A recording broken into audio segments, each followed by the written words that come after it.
History GS test series में आपका स्वागत है। और आज का हमारा टॉपिक है बौद्ध धर्म। इससे पहले हमने वैदिक सभ्यता और हड़प्पा सभ्यता के बारे में पढ़ चुके हैं। यह टॉपिक उन दोनों टॉपिक से थोड़ा खास है क्योंकि इस टॉपिक में हमने यूपीएससी, एमपीपीएससी और UPPSC, state PSC, Jharkhand PSC जैसे सभी मतलब कंपटीशन एग्जाम के क्वेश्चन इसमें ऐड किए हैं। और साथ ही एसएससी और एनटीपीसी हुई, इन सभी की जो क्वेश्चन, जो पुराने क्वेश्चन पूछे जा चुके हैं, उन क्वेश्चन को भी इसमें शामिल किया गया है। तो वीडियो स्टार्ट करने से पहले आपसे एक रिक्वेस्ट है, यदि आप चैनल पर नए हो तो चैनल को सब्सक्राइब कर लें और वीडियो को एंड तक जरूर देखें। तो स्टार्ट करते हैं। पहला क्वेश्चन है, निम्नलिखित में से कौन सा एक बौद्ध मत में निर्वाण की अवधारणा की सर्वश्रेष्ठ व्याख्या करता है? यानी कि इन कथनों में से कौन सा एक कथन है जो बौद्ध धर्म से संबंधित है और निर्वाण की अवधारणा की व्याख्या करता है? ये क्वेश्चन यूपीएससी प्री 2013 में पूछा गया है। तो ऑप्शन ए है धारणीयता, मानसिक अवस्था। ऑप्शन बी परमानंद एवं विश्राम की स्थिति। ऑप्शन सी स्वयं की पूर्णता, अस्तित्वहीनता। और ऑप्शन डी तृष्णा रूपी अग्नि का शमन। तो देखते हैं। बौद्ध दर्शन में जीवन का सर्वोच्च लक्ष्य मोक्ष को रखा गया है। बौद्ध साहित्य में निर्वाण की तुलना बुझे हुए दीपक से की गई है। तो बौद्ध साहित्य में जो निर्वाण की जो तुलना है वो बुझे हुए दीपक से की गई है। वहीं बुद्ध ने कहा कि जिस प्रकार तेल और बत्ती के रहने से दीपक जलता है और तेल और बत्ती के समाप्त हो जाने से दीपक बुझ जाता है, उसी प्रकार तृष्णा के क्षय से जीवन की प्रक्रिया समाप्त हो जाती है। यानी कि यहाँ पर निर्वाण की तुलना तृष्णा से की गई है और दीपक से की गई है। तो देखते हैं, इसका सही आंसर है तृष्णा रूपी अग्नि का शमन। यानी कि तृष्णा रूपी आग का जब दहन हो जाता है तो निर्वाण प्राप्त हो जाता है। नेक्स्ट क्वेश्चन, निम्न में से कौन सा कथन महात्मा बुद्ध से संबंधित नहीं है? तो बुद्ध का जन्म 563 ईसा पूर्व में हुआ था, पहला कथन। सेकेंड कथन है, बुद्ध के जो गुरु थे, प्रथम गुरु, वो अलार कलाम थे। और थर्ड पॉइंट है, बुद्ध ने अपना पहला उद्देश्य ऋषि पत्तनम में दिया था, ऋषि पत्तनम में दिया था। ये फिर ऑप्शन डी, इनमें से कोई नहीं। तो देखते हैं। महात्मा बुद्ध के बारे में अगर हम बात करें तो महात्मा बुद्ध ने बौद्ध धर्म की स्थापना की थी। इनका जन्म 563 ईसा पूर्व में लुम्बिनी में हुआ था। और इनके पिता शुद्धोधन, जो कि शाक्यगण के शासक थे। इनकी माता महामाया थी। उनके बाद, इनकी माता की मृत्यु के बाद, इनकी मौसी प्रजापति गौतमी ने इनका पालन पोषण किया और उन्हीं के नाम पर इन्हें गौतम बुद्ध कहा गया। और इनके बचपन का नाम सिद्धार्थ था और इनकी पत्नी का नाम यशोधरा और पुत्र का नाम राहुल था। इनमें वैराग्य की भावना कैसे जागी, यानी कि गृह त्याग का मन इन्होंने क्यों बनाया? क्योंकि इन्होंने 4 दृश्य देखे थे। एक वृद्ध व्यक्ति और एक बीमार व्यक्ति, एक मृत व्यक्ति और एक सन्यासी व्यक्ति। इन चारों दृश्यों को देखने के बाद महात्मा बुद्ध में वैराग्य की भावना जागी थी। महात्मा बुद्ध ने जो गृह त्याग किया था, उस घटना को क्या कहते हैं? तो उस घटना को कहते हैं महाभिनिष्क्रमण। और निर्वाण कहते हैं ज्ञान प्राप्ति को। और धर्म चक्र प्रवर्तन, जो उन्होंने पहला उपदेश जब दिया था ऋषि पत्तनम, यानी कि जो सारनाथ में, वहां पर जो उन्होंने पहला उपदेश दिया था, उसको बोलते हैं धर्म चक्र प्रवर्तन। और महापरिनिर्वाण बोलते हैं उनकी मृत्यु को। महात्मा बुद्ध ने 29 वर्ष की आयु में गृह त्याग कर दिया था और इस घटना को बौद्ध धर्म में महाभिनिष्क्रमण कहा गया है। जब इन्होंने गृह त्याग किया तो ये वैशाली गए और वैशाली में इनकी जो भेंट है वो अलार कलाम से हुई और उनको उन्होंने अपना पहला गुरु बना लिया। लेकिन इनसे भी उन्हें तुष्टि नहीं हुई और फिर वे आगे राजगृह गए और राजगृह में इन्हें रुद्रक रामपुत मिले, जिनको इन्होंने अपना दूसरा गुरु बनाया। लेकिन इनसे भी उनकी जो इच्छा थी वो शांत नहीं हुई। उसके बाद में निरंजना नदी के तट पर इन्होंने तपस्या करी और वहीं पर इन्हें ज्ञान प्राप्त हुआ। तो इनको जो ज्ञान की प्राप्ति है वो बोधि वृक्ष के नीचे हुई। बोधि वृक्ष यानी कि पीपल के वृक्ष के नीचे। महात्मा बुद्ध 483 ईसा पूर्व में कुशीनगर का एक गांव है, कसाया गांव, वहां पर इनको निर्वाण की प्राप्ति होती है, यानी इनका महापरिनिर्वाण हो जाता है, यानी कि इनकी मृत्यु हो जाती है। इन्होंने अपना प्रथम जो उपदेश है वो सारनाथ में दिया था। सारनाथ में भी ऋषिपत्तनम नामक एक स्थान है, वहां पर दिया था। और ये जो प्रथम उपदेश है ये 5 ब्राह्मणों को दिया था, वही ब्राह्मण साथी जो इनको पहले छोड़ गए थे। बौद्ध धर्म में 3 रत्न है, जिस प्रकार जैन धर्म में त्रिरत्न है, उसी प्रकार बौद्ध धर्म में भी त्रिरत्न है, वो है बुद्ध, संघ और धम्म। ये 3 रत्न बौद्ध धर्म से संबंधित है।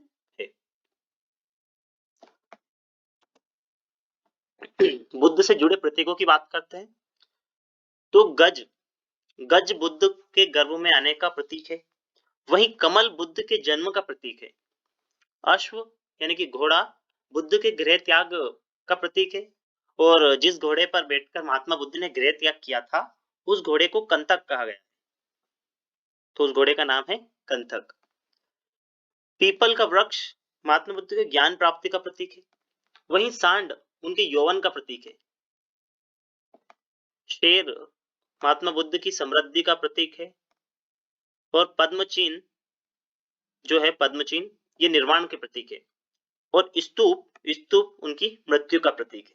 तो अगर पूछ ले स्तूप क्या होता है, तो स्तूप जो है वो किसी व्यक्ति या फिर इनकी अस्थियों के ऊपर एक टीलीनुमा बनाया जाता था। शुरुआत में जनजाति लोग इसे अपनाते थे, लेकिन बौद्ध धर्म में फिर धीरे धीरे परंपरा आगे आकर जुड़ गई।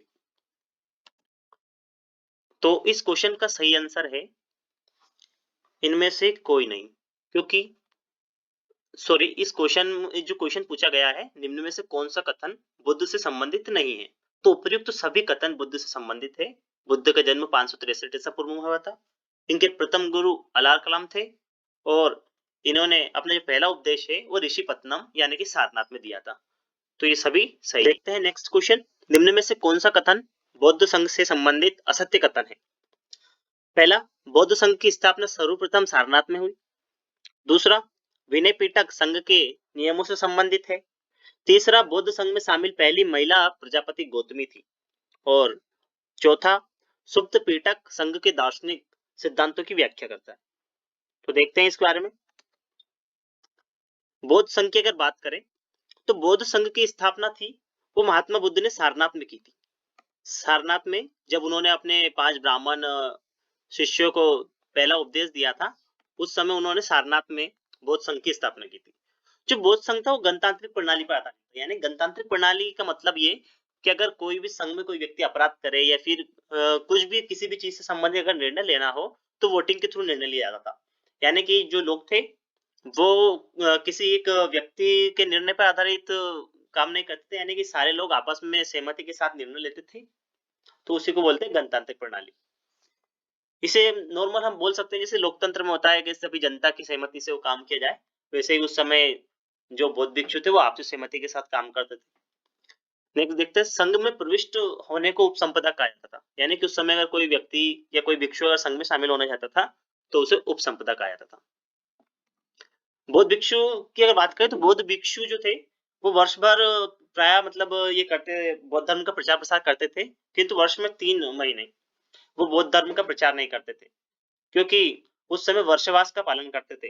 वर्षवास यानी कि वर्षा ऋतु में वो एक निश्चित स्थान पर ठहरते थे और वहीं पर रहते थे, और वर्षवास समाप्त होने के बाद वापस से वो बौद्ध धर्म के प्रचार प्रसार के लिए निकल जाते थे। इन वर्षवास में 1 साल के अंतराल पे एक पावन समारोह का आयोजन किया जाता था।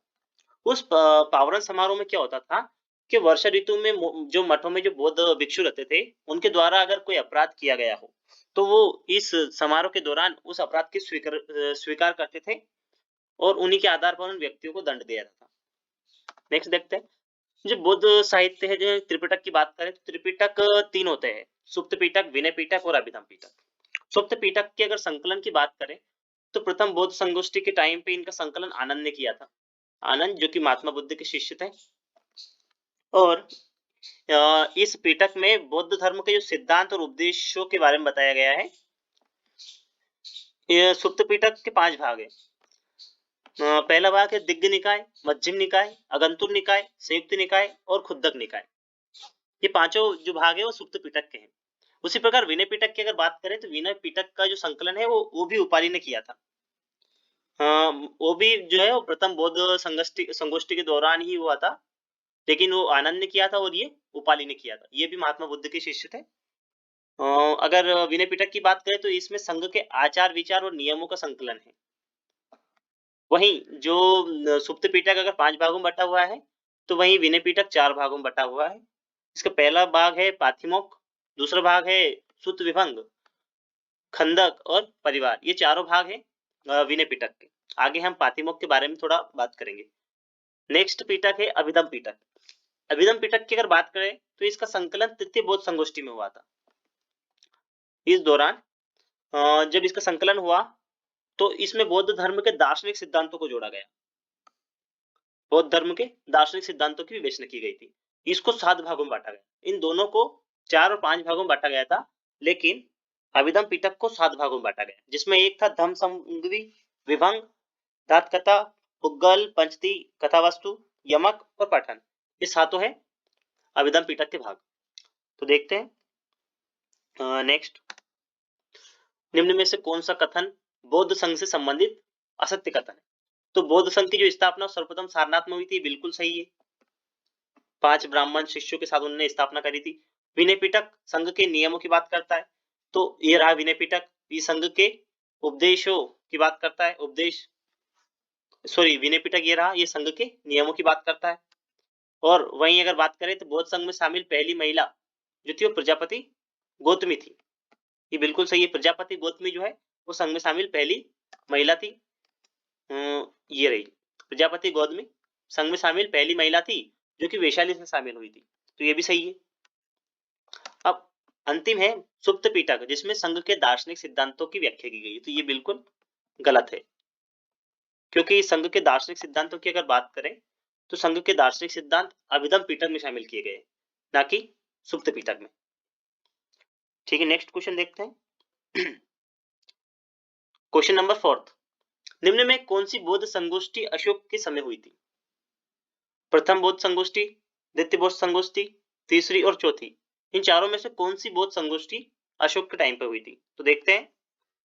पहली बौद्ध संगोष्ठी की अगर बात करें तो पहली बौद्ध संगोष्ठी 483 ईसा पूर्व में हुई थी। 483 ईसा पूर्व में, जिसकी अध्यक्षता महाकश्यप ने की थी, और ये सप्तपर्णी गुफा में हुई थी। ये क्वेश्चन पूछा जा चुका है कि सप्तपर्णी गुफा कहां पर है, तो यह है राजगृह में। सप्तपर्णी गुफा राजगृह में है। यहाँ पर प्रथम बौद्ध संगोष्ठी हुई थी, और इसके जो संरक्षक थे, यानी कि इसके जो शासक थे, संरक्षक, वो थे अजातशत्रु, जो कि हर्यक वंश के शासक थे, और इन्हीं के पिता थे बिंबिसार, जो कि महात्मा बुद्ध के समकालीन थे। और इस संगोष्ठी में क्या हुआ था? इस संगोष्ठी में उपदेशों, जो बौद्ध धर्म के जो उपदेश है, उनको सुप्त पिटक और विनय पिटक में अलग अलग करके संकलित किया गया था। नेक्स्ट बौद्ध संगोष्ठी की अगर बात करें तो दूसरी बौद्ध संगोष्ठी 383 ईसा पूर्व में हुई थी, जो कि वैशाली में हुई थी। तो पहली जो है वो राजगृह में और दूसरी वैशाली में हुई। इस समय कालाशोक जो थे वो संरक्षक थे इस संगोष्ठी के, यानी कि वो इस समय के शासक थे, जो कि शिशुनाग वंश के थे।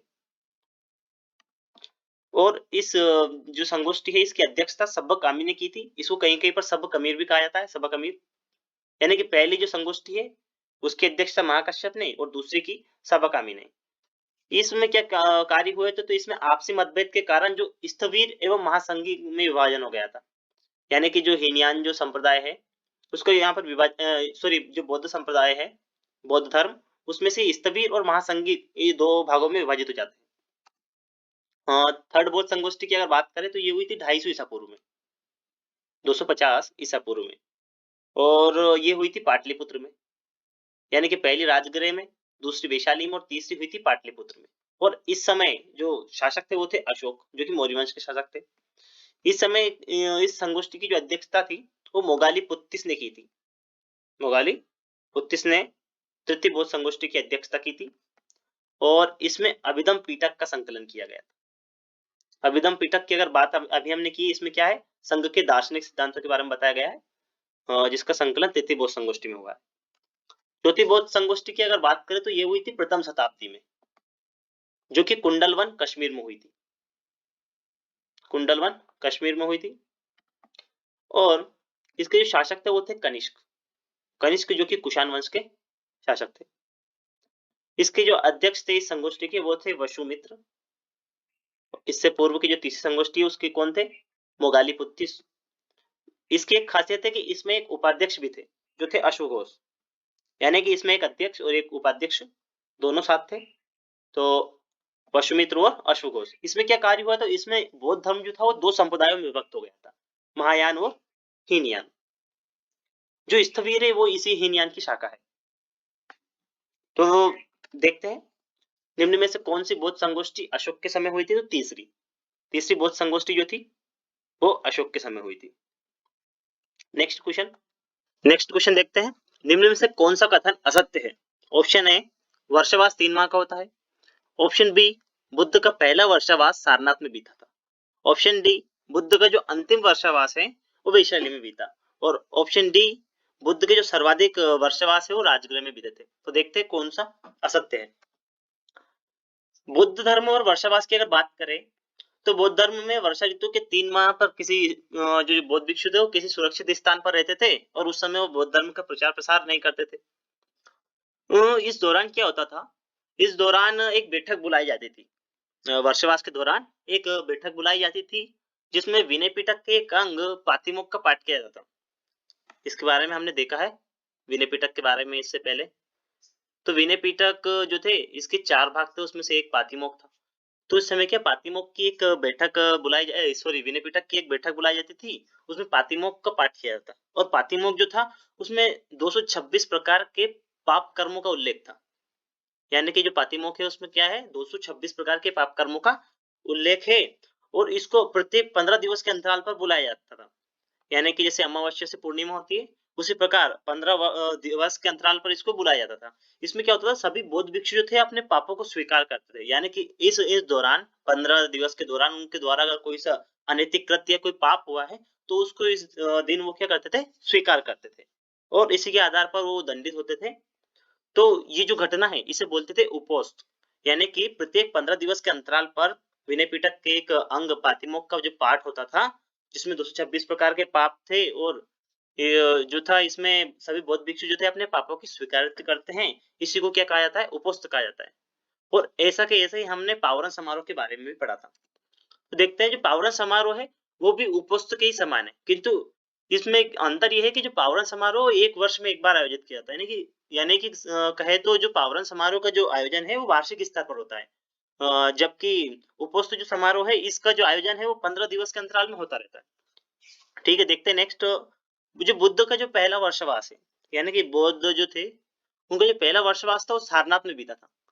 सारनाथ में जो ऋषिपत्तनम है, सारनाथ का जो ऋषिपत्तनम है जहां पर उन्होंने पहला ही उपदेश दिया था, वहां पर एक विहार है मूलगंध कुटी विहार। कौन सा? तो मूलगंध कुटी जो विहार है उसमें महात्मा बुद्ध का पहला वर्षवास बीता था। वहीं जो बुद्ध के जो सर्वाधिक जो वर्षवास है वो श्रावस्ती में बीते हैं। सर्वाधिक जो वर्षवास है वो श्रावस्ती में बीते थे और उनका जो अंतिम वर्षवास था वो वैशाली में। यानी कि महात्मा बुद्ध का जो अंतिम वर्षवास है वो वैशाली में और श्रावस्ती में उसके उनके सर्वाधिक और सबसे पहला जो था वो सारनाथ में बीता था।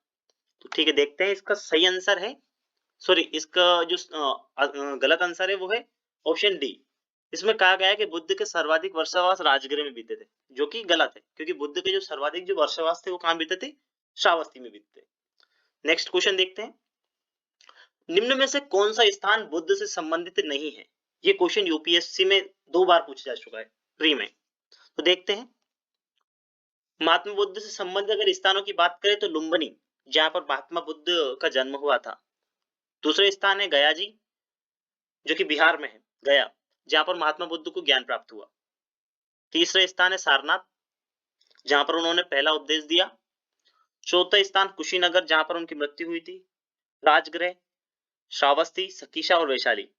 राजगृह में भी बौद्ध संगोष्ठी का आयोजन हुआ है। श्रावस्ती में 5वां, 6ठा और 8वां स्थान, इन पर मुख्य रूप से महात्मा बुद्ध ने अपने वर्षावास का जो समय था वो बिताया था। और जो सकीशा जो स्थान है ये वर्तमान में बौद्ध तीर्थ स्थल है। ऐसा माना जाता है कि जब महात्मा बुद्ध स्वर्ग से सर्वप्रथम उतरे थे तो वो संकीसा में ही उतरे थे। तो इन 8 स्थानों को अष्ट महास्थान कहा गया है। अष्ट महास्थान कहा गया है।